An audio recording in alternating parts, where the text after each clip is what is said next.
আসসালামু আলাইকুম প্রিয় শিক্ষার্থীরা, আশা করি সবাই ভালো আছো।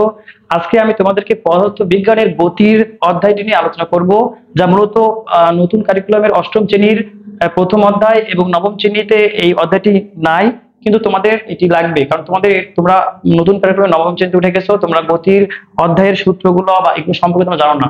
যেহেতু জানো না, অবশ্যই তোমরা এই অধ্যায়টি জেনে নিবে, না হলে তোমাদের পরবর্তী অধ্যায়গুলো পড়তে অবশ্যই সমস্যা হবে।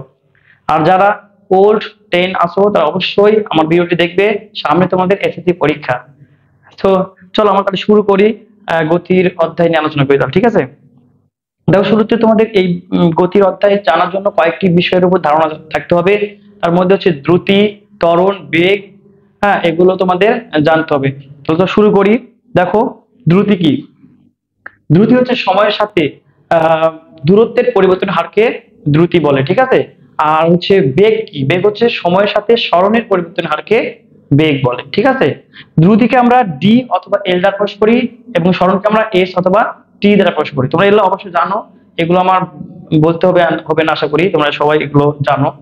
এবং ত্বরণ কি? দেখো তো, সময়ের সাথে বেগের পরিবর্তনের হারকে ত্বরণ বলা হয়, ঠিক আছে? ত্বরণকে আমরা এ দ্বারা প্রকাশ করি। দেখো, এক নম্বর যে সূত্রটি আমি লিখবো সেটি হচ্ছে দ্রুতি। দ্রুতিকে আমরা কি দ্বারা প্রকাশ করি?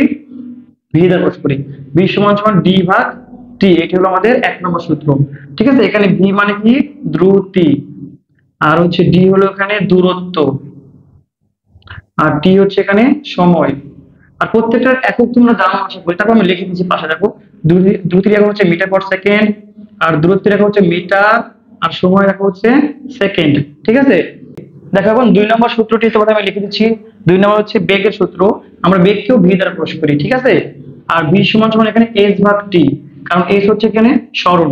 অর্থাৎ আমি বলছি বেগ হলো সরণের পরিবর্তনের হারকে আমরা বেগ বলি, ক্লিয়ার? সরণকে আমরা এস দ্বারা প্রকাশ করি, এই জন্য এস ভাগ টি সূত্র হবে এখানে। এস সমান সমান কি? সরণ।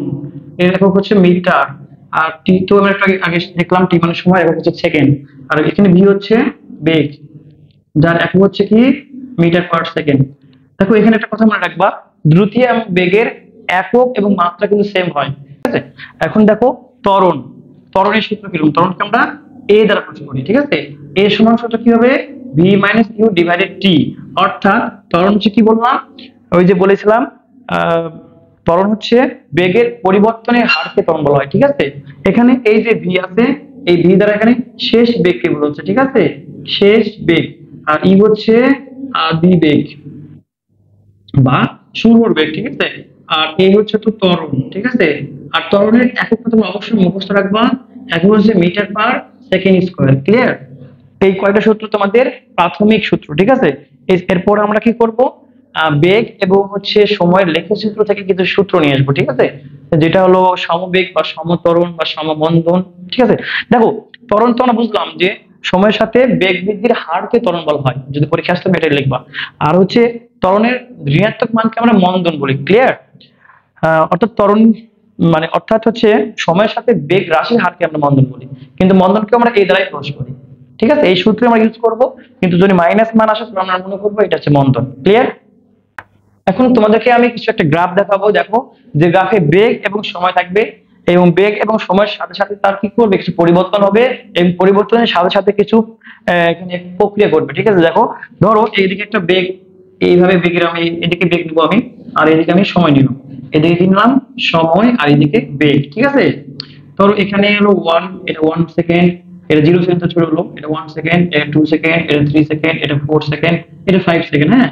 আর এখান থেকে বেগ হচ্ছে, এটা হলো 5, 5 কে বাড়তেছে এদিকে, এদিকে 10, 15, এটা হচ্ছে 20।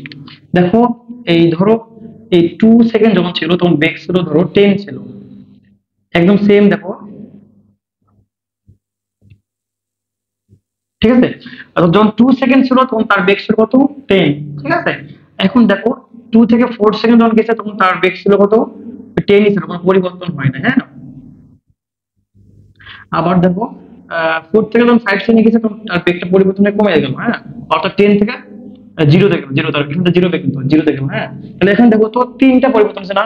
একটা বেগ একদম সুন্দরভাবে একই রকম ভাবে বাড়তেছিল, প্রথম 2 সেকেন্ড বাড়ছে, পরে পরে 2 সেকেন্ড দেখো তো কোনো বেগ বাড়ে নাই, 10 আছে, এই 2 থেকে 4 সেকেন্ড পর্যন্ত 10ই আছে কিন্তু। আর এই যে এখান থেকে আবার এখানে কি হলো, বেগটা কমে গেল, 10 থেকে কি হলো দেখো তো একদম 0 তে চলে আসলো। তার মানে এখানে বেগটা কি হলো, হ্রাস হলো। অর্থাৎ এখানে যেহেতু বেগ বৃদ্ধি পেলো, তার মানে এটা এখানে বৃদ্ধি পাচ্ছে, তার মানে এখানে ত্বরণ আছে। কি আছে এখানে, ত্বরণ। আর এখানে বেগ বৃদ্ধি পায়, তার মানে এটা সমবেগে যাচ্ছে, এখানে কোনো সমবেগে যাচ্ছে, এখানে কোনো কি নাই বলতো, সমবেগে যাচ্ছে এটা। এখানে কোনো ত্বরণ নেই, ত্বরণ কি শূন্য। কারণ বেগ বৃদ্ধি না হলে ত্বরণ হবে না। কারণ এটাকে বলছিলাম সময়ের সাথে বেগ বৃদ্ধির হারকে ত্বরণ বলে। যেহেতু এখানে বেগ বৃদ্ধি হচ্ছে না, সেহেতু এখানে কোনো ত্বরণ নাই, ত্বরণ এখানে জিরো। এই জিনিসগুলো আমাদের বুঝতে হবে। আর এখানে কি করছে, বেগটা হ্রাস হচ্ছে, তার মানে এখানে মন্দন তৈরি হইতেছে। ক্লিয়ার? অর্থাৎ মন্দন এবং ত্বরণ কোনো একই বলবো, শুধু ঋণাত্মক মান হচ্ছে মন্দন, ত্বরণ ঋণাত্মক, এর মনে রাখতে হবে। এখন দেখো এইটার প্রেক্ষিতে আমাদের কিছু সূত্র মুখস্থ রাখতে হবে। অর্থাৎ সমবেগ এবং সমত্বরণের ক্ষেত্রে কি সূত্র ইউজ করবো সেটা দেখো তোমরা, ঠিক আছে? ঠিক আছে, দেখো সমত্বরণ যদি আমরা বুঝতে পারি কখনো কোনো অঙ্কে, তাহলে আমরা সমত্বরণের সূত্র ইউজ করব। দেখো সমত্বরণের সূত্র 1 নম্বর হচ্ছে কি, ধরো আমি লিখলাম v সমান সমান u প্লাস at। ক্লিয়ার? এটা একটা সূত্র। 2 নম্বর সূত্র হচ্ছে s সমান সমান ut plus half t square. ঠিক আছে? 3 নম্বর সূত্র হচ্ছে s সমান সমান v plus u divided 2 into t। 4 নম্বর সূত্র হচ্ছে v স্কয়ার সমান সমান u স্কয়ার প্লাস 2s। এই চারটা সূত্র আমরা সমত্বরণের ক্ষেত্রে ইউজ করব। দেখো না, বেগ বৃদ্ধি পেলে অথবা হ্রাস পেলেও একই কিন্তু। সমমন্দন অথবা সমত্বরণের ক্ষেত্রে আমরা এই সূত্রগুলো ইউজ করব। ওকে? আর যদি কখনো সমবেগে যায়, অর্থাৎ বেগের যদি কোনো পরিবর্তন না হয়, সেক্ষেত্রে আমরা কি সূত্র ইউজ করবো দেখো, সমবেগের ক্ষেত্রে একটা সূত্র ইউজ করবো, একটা সূত্র মাত্র, সেটা কি, s সমান সমান vt। এই কয়টা সূত্র আমাদের এই গতির জন্য লাগবে। ঠিক আছে? এই গতির মানে আমাদের ভূমিতে কোনো কিছু চলাফেরা করার ক্ষেত্রে আমরা এই সূত্র ইউজ করবো। যেন গাড়ি, সাইকেল, মোটরসাইকেল, যাই করুক, ভূমিতে যেগুলো চলাফেরা করার ক্ষেত্রে আমরা এই সূত্রগুলো ইউজ করবো। ওকে? হচ্ছে যদি আমরা কোনো পড়ন্ত বস্তু, অর্থাৎ উপর থেকে, ছাদ থেকে কোনো জিনিস পড়ে যাচ্ছে, অথবা নিচ থেকে ক্রিকেট বল উপর দিকে ছুঁড়ে মারতেছে অথবা নিক্ষেপ করতেছে, সেক্ষেত্রে কিন্তু আবার ভিন্ন সূত্র। ঠিক আছে? পড়ন্ত বস্তু ও নিক্ষিপ্ত বস্তুর ওগুলোকে বলা হয়। ঠিক আছে? না মানে উপর থেকে যদি কোনো কিছু ছুঁড়ে মারি, সেটাকে বলবে নিক্ষিপ্ত বস্তু। আর উপর থেকে কোনো কিছু পড়ে গেলে এটাকে বলবো আমরা পড়ন্ত বস্তু। দেখো এগুলো সূত্রের সাথে সাথে আমাদের পড়ন্ত বস্তু ও নিক্ষিপ্ত বস্তু বুঝতে হবে। দেখো যখন পড়ন্ত বস্তু, অর্থাৎ সরি, যখন ভূমিতে কোনো গাড়ি চলাচল করে, তখন কোনো জিনিসের বেগ বৃদ্ধি পায়, আর বেগ বৃদ্ধি পেলে ওটাকে কি বলি আমরা, ত্বরণ বলি। আর বেগ হ্রাস পালে এটাকে কি বলি আমরা, মন্দন বলি। সেই রকম হচ্ছে পড়ন্ত বস্তু ও নিক্ষিপ্ত বস্তুর ক্ষেত্রে কোনো বস্তু যখন উপরে যায় অথবা উপর থেকে নিচে আসে, তখন সেখানে একটা ত্বরণ কাজ করে, সেই ত্বরণকে বলা হয় অভিকর্ষ ত্বরণ। ক্লিয়ার? এটা তোমাদের মনে রাখতে হবে। আর অভিকর্ষ ত্বরণকে আমরা জি দ্বারা প্রকাশ করি, মনে রাখতে হবে, জি দ্বারা প্রকাশ করি। দেখো তাহলে পড়ন্ত বস্তুর ক্ষেত্রে কিছু সূত্র তোমাদের আমি লিখে দিচ্ছি। পরন্তু বস্তুর ক্ষেত্রে দেখো 1 নম্বর সূত্রটা কি হবে, ওই যে v সমান সমান এখানে ইউজ করলাম কি, u প্লাস at ইউজ করলাম। কিন্তু যেহেতু এটা পরন্ত বস্তু, সেখানে এখানে ত্বরণ কি হবে, g ইউজ করতে হবে। ঠিক আছে? তাহলে v সমান কি হবে, u প্লাস gt। আর একটা কথা মনে রাখতে হবে, এখানে তোমাদের পরে লিখে দিচ্ছি g এর মানগুলো। 2 নম্বর দেখো আরেকটা প্রথম সূত্র কি ছিল এখানে, এস, দ্বিতীয় সূত্র কি ছিল, এস সমান ইউটি প্লাস হাফ ইটি স্কয়ার। যেহেতু উপর থেকে নিচে কোনো জিনিস পড়তেছে অথবা নিচ থেকে উপরে কোনো জিনিস নিক্ষিপ্ত করা হচ্ছে, সেহেতু এখানে আমরা এস এর জায়গায়, এস হলো সরণ এখানে কিন্তু বোঝাচ্ছে, কিন্তু ওইখানে দূরত্ব বোঝাচ্ছে না, ওটা কি বোঝাচ্ছে, উচ্চতা বোঝাচ্ছে। এই জন্য আমরা এস এর পরিবর্তে এখানে আমরা এইচ ইউজ করবো। আর এখানে তো জানি আমরা ত্বরণ এর পরিবর্তে জি ইউজ করবো। আর জি এর মানটা অবশ্যই তোমরা মুখস্থ রাখবা, জি এর মানটা অবশ্যই মুখস্থ রাখবা। জি এর মান হবে 9.8 মিটার পার সেকেন্ড স্কয়ার। এটা একদম সবসময় হবে। ঠিক আছে? এটা তোমরা মুখস্থ রাখবা। তাহলে 2 নম্বর সূত্র হলো এস এর জায়গায় কি দেবো, এইচ দেবো। এই সমান কি হবে তাহলে, u plus half g t square. Clear? আর 3 নম্বর হচ্ছে ভি স্কয়ার সমান সমান ইউ স্কয়ার প্লাস 2gh। ওখানে একটা সূত্র লিখেছিলাম এস সমান ভি প্লাস ইউ ডিভাইড 2টি, ওইটা লাগবে না এই সূত্র। ঠিক আছে? ওখানে যেহেতু জি নাই, তার লাগবে না। জি যেখানে থাকবে সেই সূত্রগুলো আমার প্রয়োজন এখানে। ক্লিয়ার? ত্বরণের যে ত্বরণ যেখানে থাকবে না, সেই সূত্র আমার লাগবে না এই পরন্ত বস্তু ও নিক্ষিপ্ত বস্তুর ক্ষেত্রে। আর একটা কথা মনে রাখতে হবে, এখানে যদি কোনো কিছুর পরন্ত বস্তু বোঝায়, কোনো কিছু করতে পড়তেছে, বুঝতে পারছো যে পরন্ত বস্তু, সেক্ষেত্রে যখন অঙ্ক করবা তোমরা একটা কথা মনে রাখতে হবে, ওইখানে আদি বেগ অর্থাৎ ইউ সবসময় কি হবে, জিরো হবে। এটা তোমাদের অবশ্যই এটা মনে রাখতে হবে। ক্লিয়ার? এই হলো আমাদের পরন্ত বস্তুর ক্ষেত্রে সূত্র। এখন নিক্ষিপ্ত বস্তু দেখো কিরকম।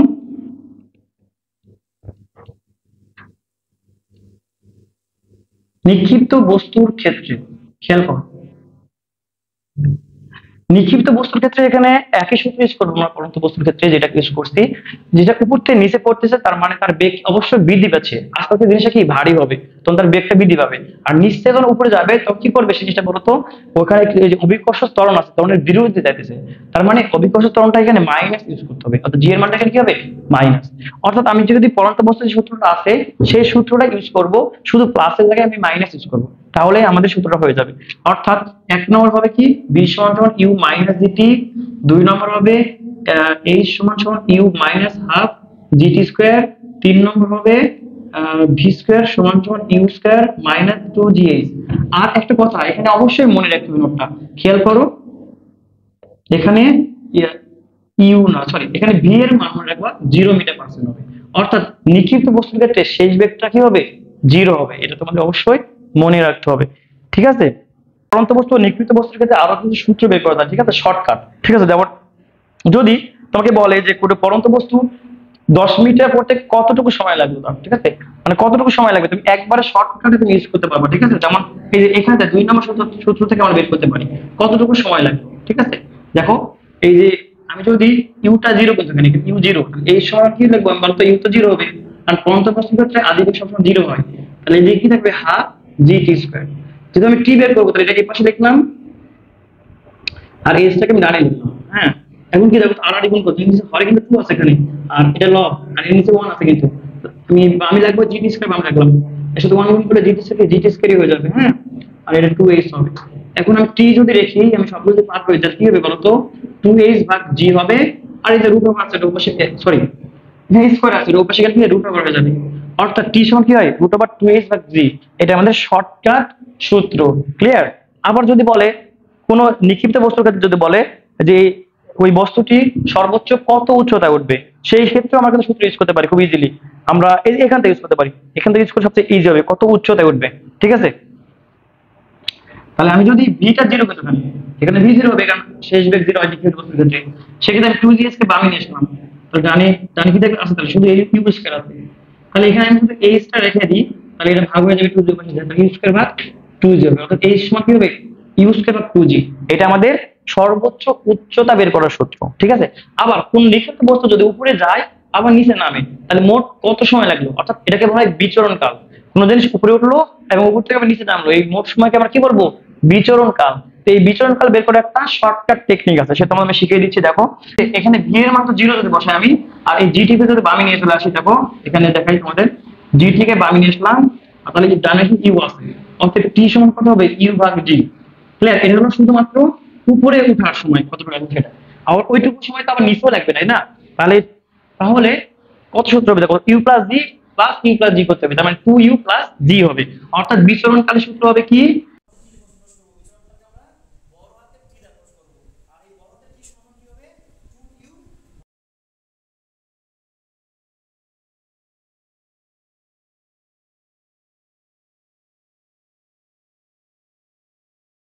2u প্লাস জি। হ্যাঁ, এটা হলো বিচরণকালের সূত্র।